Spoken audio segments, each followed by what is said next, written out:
přišla. A my jsme o ní říkali tuhle básničku Zima, zima, zimička. Zima, zima, zimička, hází bílá peříčka. Děti si je chytají, koule si z nich dělají. Ale ta vrána nám to volala, že jo, ta nám přinesla novinu, že už se ta zima blíží, tak jak to na nás volala? Nese vrána novinu, chystejte se na zimu, zavřete se na petlice, bude velká metelice. Zavřete se do chaloupek, ať vám není vidět chloupek.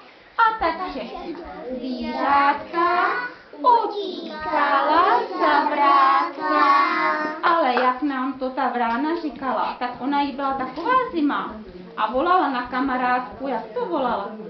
Volá vrána na vránu, že jí sebou po ránu pose nohy, zobák, peří, a kdo tomu neuvěří, ať si létá jen tak, když je kolem šedivá.